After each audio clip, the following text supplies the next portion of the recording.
Just a little quick introduction to the magic of LED lighting, folks. I'm going to show you some cool stuff. All right.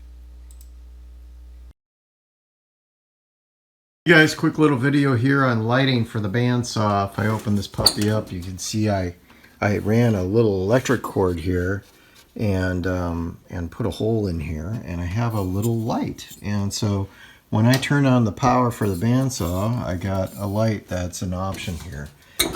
And I've used this for years. Well, now they have these deals. It's a magnet and it's a LED light. You just put this on wherever you want, and this thing puts out just a ton of light. It's completely flexible and very inexpensive. It's a sewing machine light, and so this is a great upgrade. It's inexpensive. It works actually better than the original light, and it gives you a field. You can adjust it.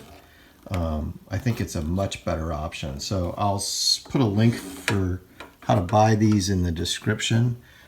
Just a cool upgrade. Easy to do, great for the drill press as well. I got 2 of them. Maybe even the chop saw. All right, bye. Same concept. Here's the drill press. I have this hooked up to a foot switch. I'm going to show you. I have a little light in there, and it's just a little kind of an appliance bulb. Comes with a drill press. Just one of these little guys. And so I'm going to replace it with one of these LEDs. So this is a LED.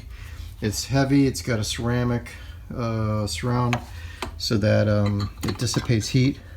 And I'm going to put that in there, and we're going to see a huge amount of increase in light. It's just a better overall light for this application. And of course, if you saw the if you saw the other video I just did on using the sewing machine lights, that's another option for this tool.